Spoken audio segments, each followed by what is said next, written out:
ओम नमो भगवते वासुदेवाय। श्रीमद भागवत महापुराणम स्कंध 8 अध्याय 1 मन्वत्तरांचे वर्णन। परीक्षिताने विचारले, गुरुदेव, स्वयंभुव मनूचा वंश मी विस्ताराने ऐकला। याच वंशात मरीची वगैरे प्रजापतींनी आपली वंश परंपरा चालविली होती। आता आपण आम्हाला दुसऱ्या म्हणून विषयी सांगावे। हे ब्रह्मन, ज्ञानी महात्मे ज्या ज्या मन्वत्तरांमध्ये भगवंतांच्या ज्या ज्या अवतारांचे आणि लीलांचे वर्णन करतात ते आपण सांगावे। आम्ही त्याचे श्रवण करू इच्छितो। हे ब्रह्मन, विश्वनिर्मात्या भगवंतांनी पूर्वीच्या मन्वत्तरांमध्ये ज्या ज्या लीला केल्या, सध्या ज्या करीत आहेत आणि यापुढील मन्वत्तरांमध्ये ज्या काही करतील ते सर्व आम्हास ऐकवावे। श्री शुक म्हणाले, या कल्पात स्वयंभुव वगैरे 6 मन्वत्तरे होऊन गेली आहेत। त्यांपैकी पहिल्या मन्वत्तराचे मी वर्णन केले। त्यामध्ये देवता इत्यादींची उत्पत्ती झाली होती।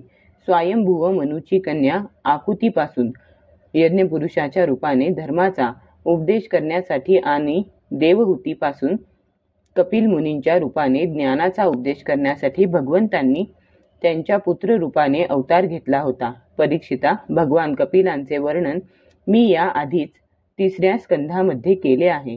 आता भगवान यज्ञपुरुषांनी हे काही केले। आता भगवान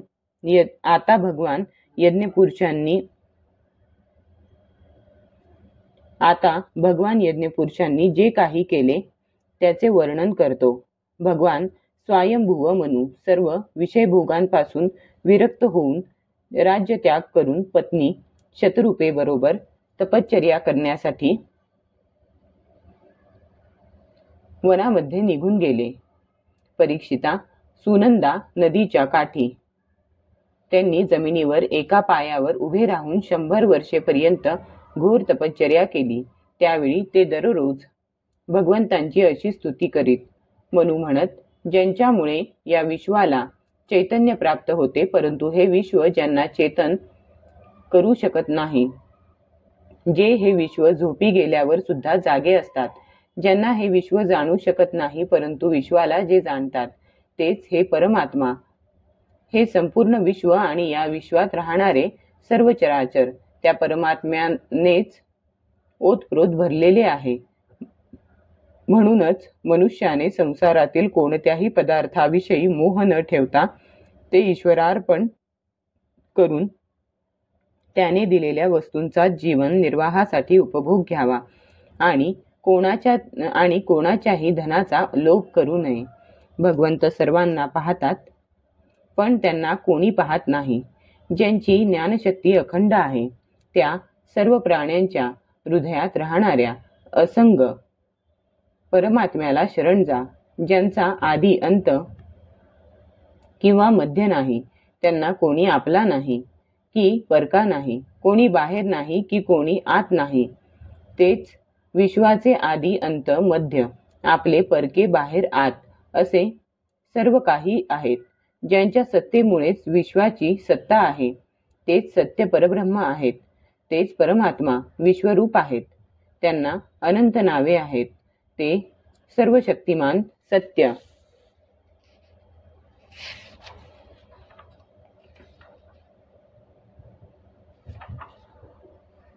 स्वयंप्रकाश अजन्मा आणि पुराण पुरुष आहेत।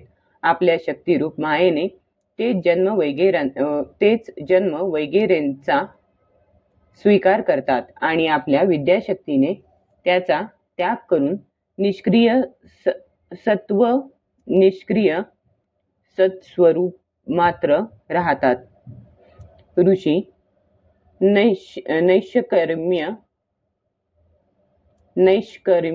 स्थितीसाठी आधी कर्मयोगाचे अनुष्ठान करतात, कारण कर्म करणारा पुरुषच शेवटी निष्क्रिय होऊन कर्मांपासून मुक्त होतो। सर्व शक्तिमान भगवंत सुद्धा कर्मे करतात, परंतु ते आत्मलाभाने परिपूर्ण असल्याने त्या कर्मांमध्ये आसक्त होत नाहीत, म्हणून त्यांचे अनुकरण करणारे सुद्धा कर्मबंधनांपासून मुक्त होतात. भगवंत ज्ञानस्वरूप असल्याने त्यांच्या ठिकाणी अहंकाराचा लवलेशही नाही. ते सर्वथैव परिपूर्ण असल्याने त्यांना कोणत्याही वस्तूविषयी कामना नाही. कोणाच्याही प्रेरणेशिवाय ते स्वच्छंद रूपानेच कर्म करीत असतात. आपणच तयार केलेल्या मर्यादेमध्ये राहून ते आपल्या कर्मांनी माणसांना शिक्षण देतात. तेच सर्व धर्मांचे प्रवर्तक आणि त्यांचे रक्षक आहेत. त्या प्रभूंना मी शरण आहे. श्री शुक म्हणतात, एकदा स्वयंभुव मनू एकाग्रचित्ताने या मंत्रमय उपनिषदाचा पाठ करीत होते. ते झोपेत बरळत आहेत असे वाटून भुकेलेले असुर आणि राक्षस त्यांना खाण्यासाठी त्यांच्यावर तुटून पडले. हे पाहून अंतर्यामी भगवान यज्ञपुरुष आपले पुत्र याम नावांच्या देवांसह तेथे आले. खाण्याच्या उद्देशाने तेथे आलेल्या त्या असुरांचा त्यांनी संहार केला आणि नंतर ते इंद्र पदावर आरूढ होऊन स्वर्गाचे पालन करू लागले. सारोचिष नावाचा दुसरा मनू झाला. तो अग्निपुत्र होता. द्युमान, सुषेण, रोचिष्मान इत्यादी त्यांचे पुत्र होते.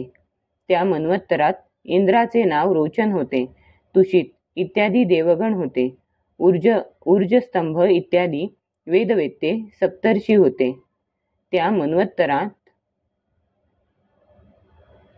वेदशिरा नावाच्या ऋषींची पत्नी तुषिता होती. भगवंतांनी तिच्यापासून अवतार घेऊन ते विभू नावाने प्रसिद्ध झाले.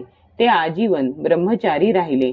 त्यांच्याच आचरणातून शिक्षण घेऊन 88,000 व्रतनिष्ठ ऋषींनी सुद्धा ब्रह्मचर्य व्रताचे पालन केले. उत्तम हा तिसरा मनू होता. तो प्रियव्रताचा मुलगा होता. त्याच्या पुत्रांची नावे पवन, सृंजय, यज्ञहोत्र इत्यादी होती. त्या मन्वत्तरात वसिष्ठांचे प्रमद इत्यादी 7 पुत्र सप्तर्षी होते. सत्य, वेदश्रुत आणि भद्र नावाचे देवांचे प्रमुख गण होते आणि इंद्राचे नाव सत्यजित होते. त्यावेळी धर्माची पत्नी सुनृता हिच्यापासून पुरुषोत्तम भगवंतांनी सत्यसेन या नावाने अवतार घेतला. त्यांच्याबरोबर सत्यव्रत नावाचे देवगण होते. त्यावेळचा इंद्र सत्यजित याचा मित्र बनून भगवंतांनी असत्यपरायण, दुराचारी आणि दुष्ट अशा यक्ष, राक्षस तसेच जीवद्रोही भूतगणांचा संहार केला. चौथ्या मनूचे नाव तामस असे होते. तिसरा मनू उत्तमाचा तो भाऊ होता. पृथु, ख्याती, नर, केतू इत्यादी त्याचे 10 पुत्र होते. सत्यक, हरी आणि वीर नावाचे देव होते. इंद्राचे नाव त्रिशिक असे होते. त्या मन्वत्तरात ज्योतिर्धाम इत्यादी सप्तर्षी होते. परीक्षिता त्यावेळी विधृतीचे पुत्र वैधृती नावाचे देव होते. कालगतीने नष्टप्राय झालेले वेद त्यांनी आपल्या शक्तीने वाचविले. या मन्वत्तरातही हरिमेधा ऋषींच्या हरिणी नावाच्या पत्नीपासून भगवंतांनी हरी नावाने अवतार घेतला. याच अवतारात त्यांनी गजेंद्राचे मगरापासून रक्षण केले होते. परीक्षिताने विचारले, हे व्यासपुत्र, भगवंतांनी गजेंद्राला मगराच्या जबड्यातून कसे सोडविले ते आम्ही आपल्याकडून ऐकू इच्छितो. सर्व कथांमध्ये तीच कथा परम पुण्यमय, प्रशंसनीय, मंगलकारी आणि शुभ आहे की जिच्यामध्ये महात्म्यांनी वर्णन केलेल्या भगवान श्रीहरींच्या पवित्र यशाचे वर्णन केलेले असते. सूत म्हणतात, शौनकादी ऋषींनो, राजा परीक्षित आमरण उपोषण करून कथा ऐकण्यासाठीच बसला होता. त्याने जेव्हा श्रीशुकदेवांना अशा प्रकारे कथा सांगण्यासाठी प्रेरित केले तेव्हा ते आनंदित झाले आणि परीक्षिताचे अभिनंदन करीत मुनींनी भरलेल्या सभेत ती कथा सांगू लागले. अध्याय 1 समाप्त.